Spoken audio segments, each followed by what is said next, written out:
Hello, hello, and welcome to Community TV with Adaire.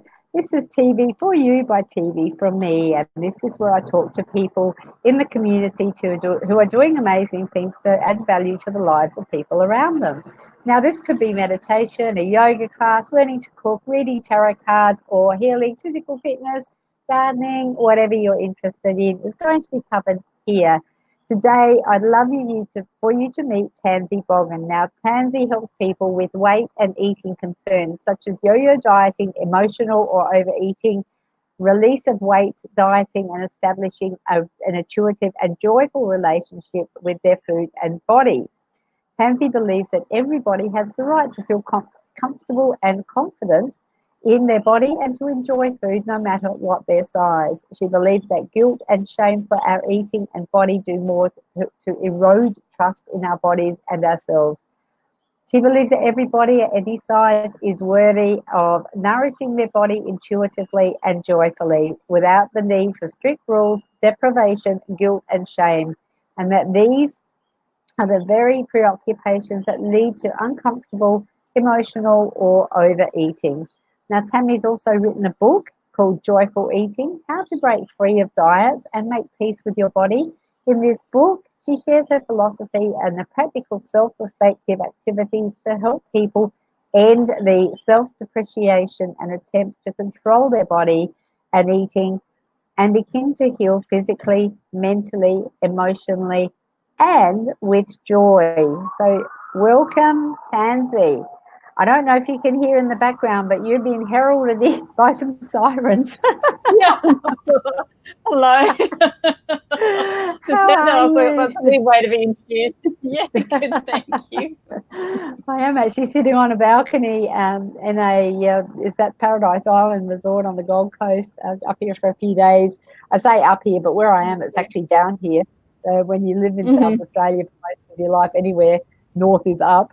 So, and you're an expat from Australia in New Zealand, I believe. Yes, I'm definitely down, aren't I? A long way down in Christchurch.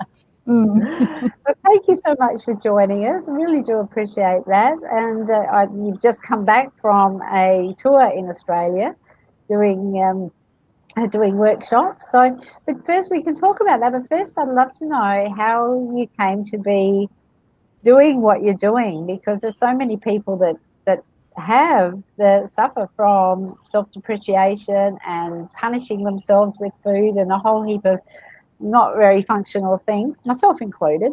So let's just how did you come to be, the amazing person that you are today, giving such a valuable service? Thanks, Adaire. Thanks for this opportunity. I think for me, I grew up in a very health-conscious family, and I think as a child and a teenager, I was quite proud of our healthy eating and lifestyle. And part of that stemmed from health issues and weight concerns in my extended family. So there was a lot of what we would consider obesity-related conditions in my family. And I suppose I was sort of brought up in a way that was, you can control your weight and your weight dictates your health. I think there was a large fear of gaining weight, quite a lot of fat phobia, which is, quite normal in our society, but it definitely created this fear in me of gaining weight and how that was going to impact my health. And so despite this, I could see the struggles of my extended family with their weight, and I think it just led me to want to find this perfect diet. I was constantly looking for the best way to eat, was constantly trying things that I'd see in fitness magazines and things like that, and never ended up looking like the front cover of those magazines or anything. So I know, right? Yeah, it's like you see these things, and I think we have this idea of what health and fitness looks like. We have this idea of what it appears to be. And it's as if we believe that we can see someone's health from how they look and from the external. And so I think it just led to, a lot of searching, a lot of trying different diets. I've tried more sort of alternative type diets, sugar-free and raw food diets and gluten-free and all these sorts of things that I've tried. And it was in 2009 that I ended up doing life coaching. I was in a management role, and I ended up doing this coaching that was very much about learning to live in the present moment and with the reality of the situation rather than the thoughts and stories that our mind makes up. And it started to get me thinking about our relationship to food and how we're constantly, abiding by rules and thinking there's a specific way that we're supposed to eat and we're supposed to look, and we're trying to control our eating and our bodies. Can we actually could we relax that and tune into our own body? Does our body naturally know what it needs to nourish us, and to find its own balance? I think, sometimes, we're looking outside of ourselves thinking this is what I should look like, when we don't really know, what is our body's natural state and balance. So it sort of led me on a bit of a path to explore that, and I ended up going back to university. I studied nutrition coaching, and then I became a nutritionist, and this really just helped me to relax a lot of my diet rules and realize, that there isn't one perfect way to eat, and everybody is different. We're all different shapes and sizes, and we can eat a wide variety of different things to meet our nutritional needs. There's not this perfect diet. And so I think for me, it just helped me to relax those rules that I had, and, help other people with that as well. I've got a couple of people here. We've got Roz who's saying the picture quality is good. Great to see you, Roz. We were live with Roz this morning at silly o'clock. And we've got Sandra here as well. And she says her intentions are good, but. So, Sandra, welcome. It's great to see you, and I'm sure we can have a chat about that. Roz is saying also, and the comments are going up and I'm finding it hard to catch them. Just bear with me one moment. From being on a farm as a youngster and most of the family being big people, you saw so much of yo-yo dieting from Mum. You've done the same and you're still big. And then Sandra saying my intentions are good, but and Roz has made a comment here. Healthy eating was more about quantity and big appetite. Dairying is certainly not a low-calorie farm. I know I grew up on a farm as well. No, there's no space on the plate for more. Yeah, so I think what Roz has said there about, her mother yo-yo dieting and then her continuing that, we have this belief that the best, the healthiest thing that we can do is go on a diet, and that's, losing weight is the healthiest thing we can do.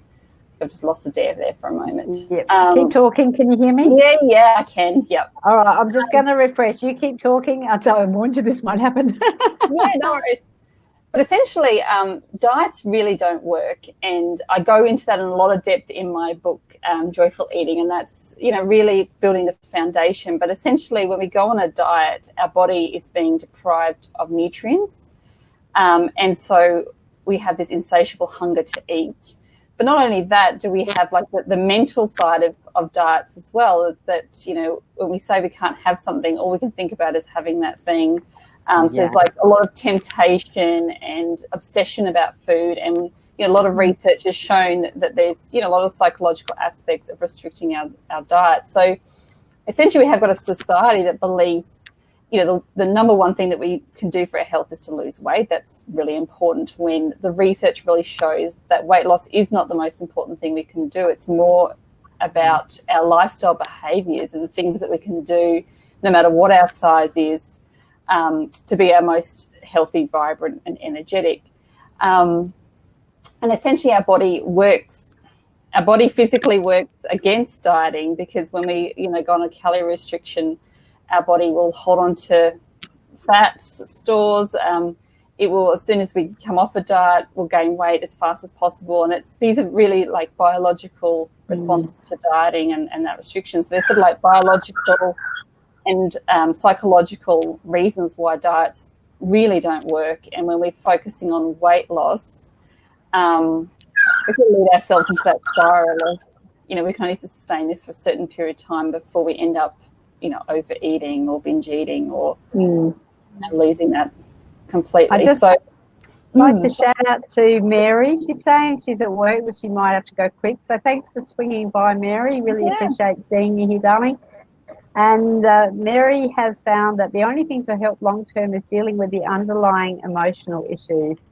Now, I'd have to say that Mary is an amazing healer, and I actually, now this might sound a bit weird, but I do have I don't anymore, but I was actually had this addiction to peppermint, and I would be like peppermint protein balls and peppermint chewies and peppermint, mouth sprays, and like it was like weird as anything. And Mary actually helped me move, and where it came from, I know now because we went through a process, but the underlying emotional issues with that was something that related back to my childhood, which was really interesting. So shout out to you, Mary, but I'm sure there's stuff that you were nodding when you saw that comment from Mary. So definitely. And that's really what I delve into. Oh the my book. God. It's like I'm going again. You're going again. No worries. I really cover why diets don't work, and the alternative approach, which is more of self-care, learning to trust our own body, and that a lot of emotional issues come into that, the impact of stress, mood, how these things impact our food choices, our body's response to the food that we eat. So really delve deeply into the emotional side. I think that's a really big part of it. And obviously dieting itself creates the emotions of guilt and shame and feeling like we're not good enough. So it really just perpetuates the problem that we have with yo-yo dieting. It's like it sort of starts from feeling dissatisfied with our body or our eating. We go on a diet, become so hungry, obsessed about food.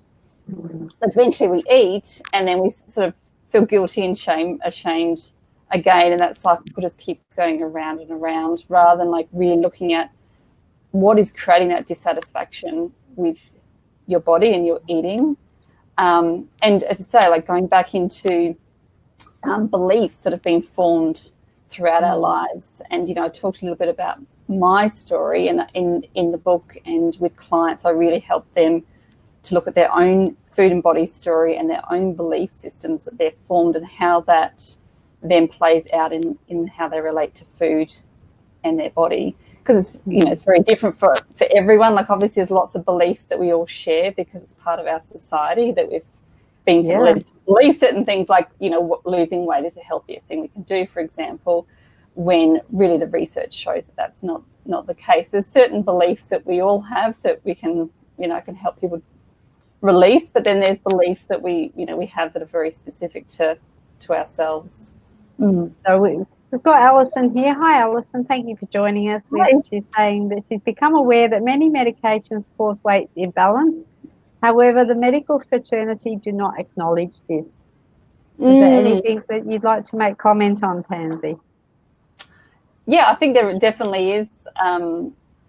There's so many different things that can create weight imbalances and things like that. And, it's if the medical practitioners aren't acknowledging that, then it makes it very hard to sort of work with them to figure out the right approaches that you might need to take, because going on a diet and calorie restricting is not necessarily, it's not going to help that person. It's more like working with their medical practitioner around their medications that they're taking.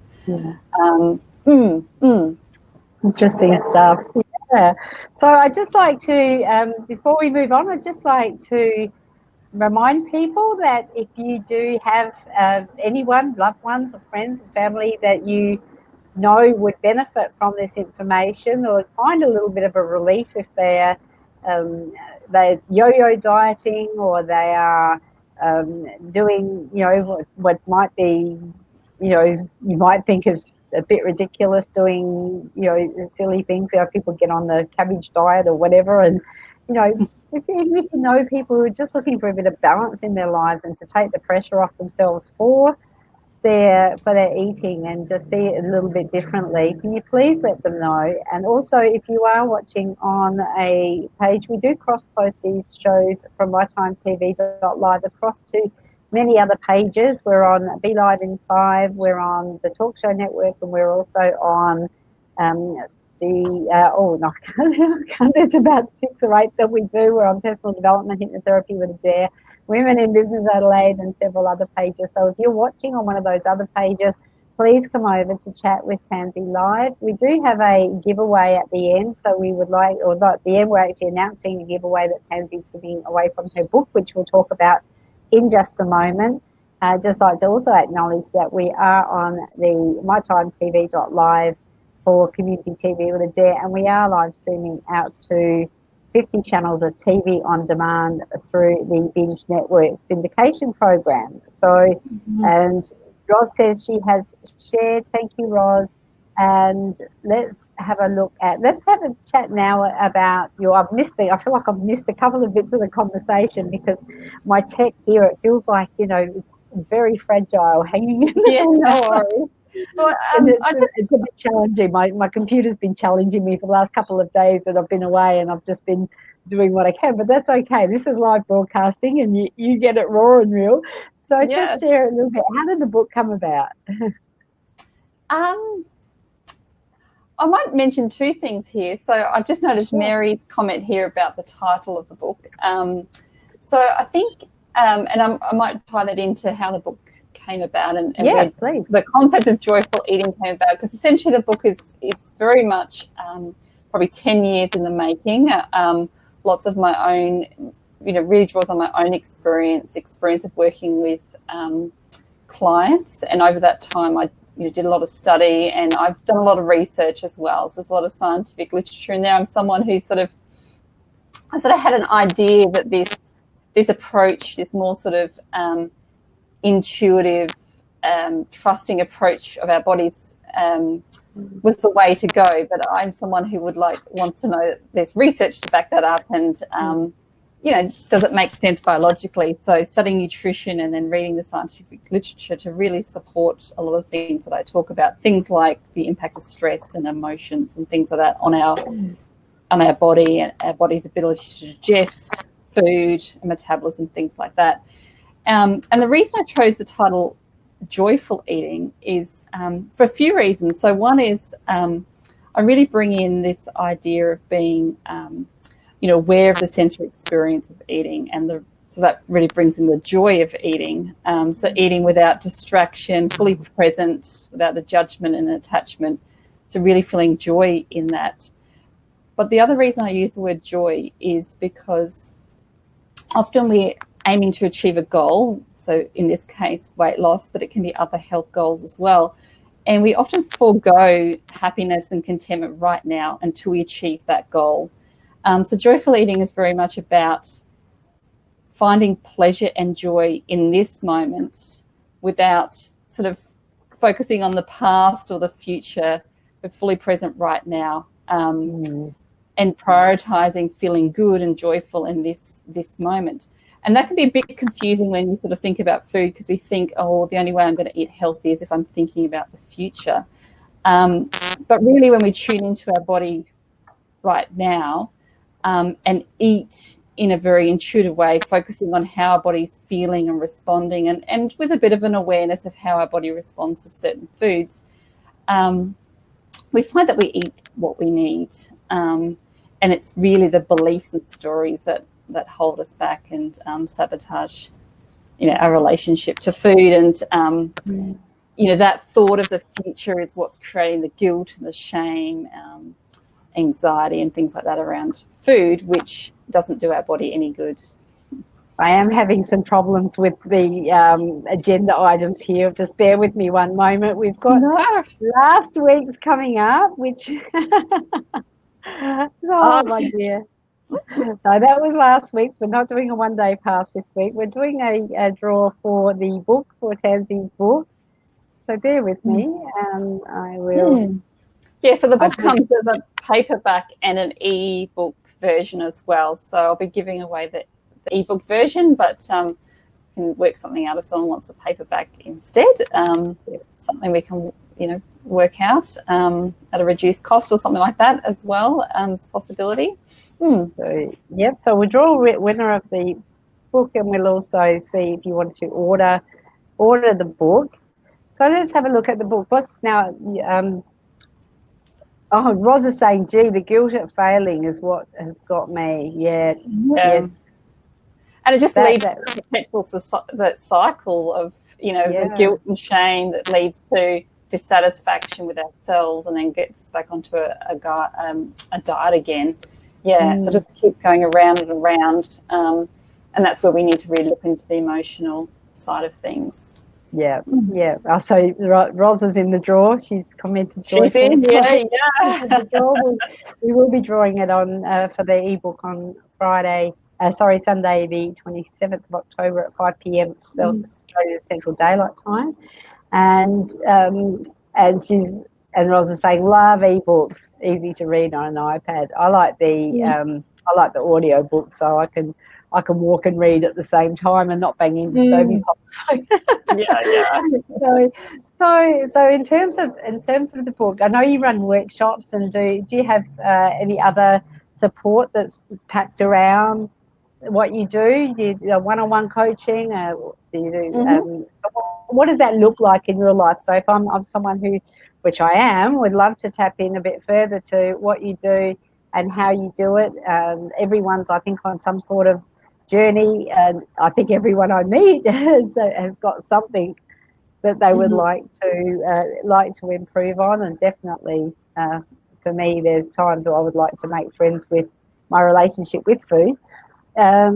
So what does that look like? So for me, or other people who are wanting to tap into your wealth of experience and knowledge to get some help? Yes, there's a few offerings that I have. So I do provide one-on-one nutrition counselling. Usually I'll generally do that in a pack, but people can sort of have one-on-one consultations. But obviously it's a bit of a journey to, and it's very much, I suppose, not about what you eat, although I'm, qualified to talk about the what. It's very much the how, and really delving into the beliefs that we have around food and our body. And so sort of similar to the book, we work sort of through sort of self-reflection activities to really uncover the beliefs that might be sabotaging you, things that may have served you in the past that no longer serve you, for example. So that's a one-on-one that I provide online. And I also have a Facebook group for people that are reading the book to support them through that journey as well. So the book contains a lot of self-reflection activities which I've used with one-on-one clients. So it's a little bit like sort of a coaching book in a sense. Like there's a lot of information in there, but also opportunities for people to really reflect on their own relationship to food and their own beliefs, because it's not like I've got all the answers. It's more like it's a process to support people through discovering this for themselves. So that's why I created a Facebook group as well for people to sort of share on that journey, for me to support them as well. And it's a fairly small sort of safe space to share, because obviously there's things here that it could be very, it can be quite deep stuff about who we are and our own self-worth. So that's the sort of two main offerings. And then obviously the book also comes with a free downloadable workbook. So people can print that out, and then they can write that out a bit like a journal to work through those activities themselves. And it's sort of like creating their own resource. Like obviously the books are a wonderful resource, but probably the most useful resource is when you sort of make discoveries yourself and you put that on paper, and you can come back to that and see, the beliefs you used to have and what's happening as those beliefs are shifting, that sort of thing. And Ros is saying, yes, she would love to read it even if she doesn't win it. So wonderful. And so we can order our signed copy, can we? There's a link above here. It's a link to Tansy's Facebook page called Joyful Eating. Is there a shop there where we can go and click and order the book? And yes, there's a link on the Facebook page, and the book's pretty much in, particularly the paperbacks on most online stores like Amazon and things like that. It's also in iBooks, and there'll be a link on my website and my Facebook page Okay. for purchasing the book as well. Yes, there's a lot of different places you can get it. Beautiful, beautiful. So that's pretty amazing, and I think what you're doing is really, really well. I think It's we've again the fun and games of oh technology. dear. Let's see if there's any other comments.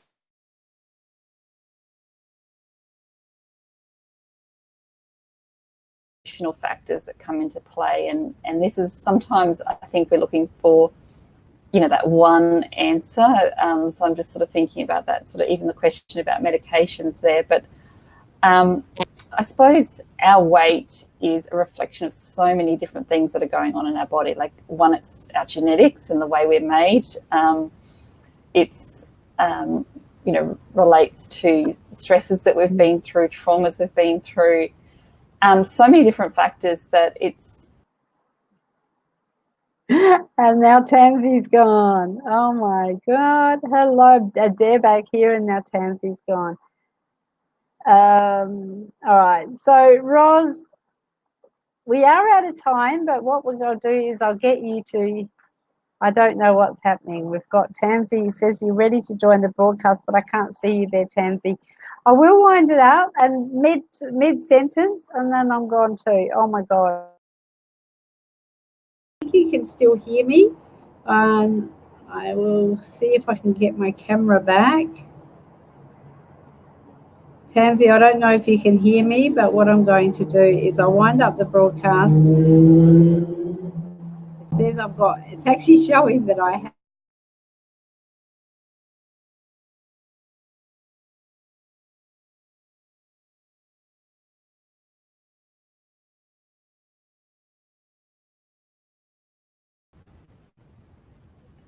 So just talking about that idea of control, and something that I really delved deeply into the book. But I think we sort of live in a society where we believe that we control our body, and our body represents who we are, and people can see who we are based on our body, and that's not the case either.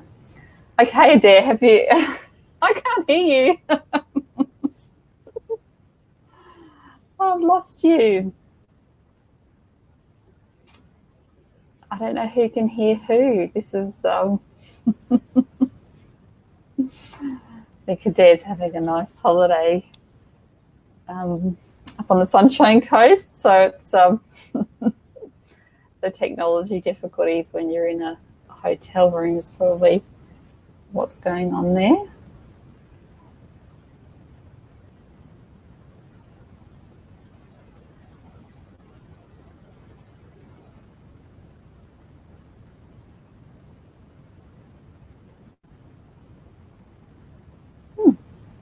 Can anyone else hear Adaire, or is just making sure that it's not just me that can't hear her?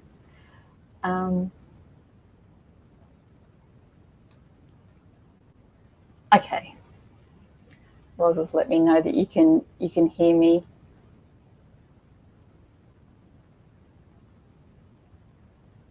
Yes, Roz, there is an ebook that can be purchased from my website. So yeah, definitely you can do that. It's like an EPUB file, and you can also order it on iBooks as well. Okay, so it seems like everyone can still hear me, which is good. So I'm not sure what else I'll say. But I suppose, the book's very much about relaxing our diet rules, and constantly trying to control our bodies and our health. It's and releasing that stress that comes with dieting and trying to control. So I really delve into not just diets, but these things that we call lifestyle changes these days, where we declare it's not a diet, and yet it still comes with lots of rules and things that we can get wrong, things that we can feel guilty and ashamed if we don't do it right. So that's something that I cover as well.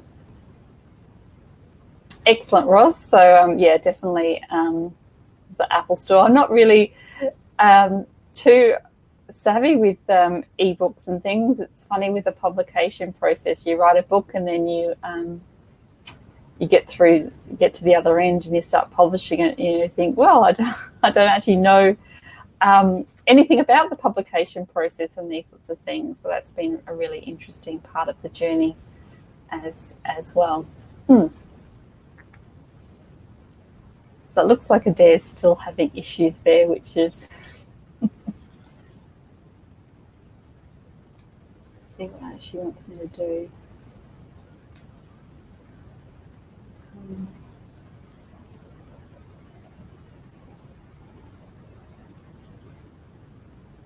Okay, it looks like we're off. Okay. Alrighty, well, lovely to chat to everyone. I'll see you later then. Bye.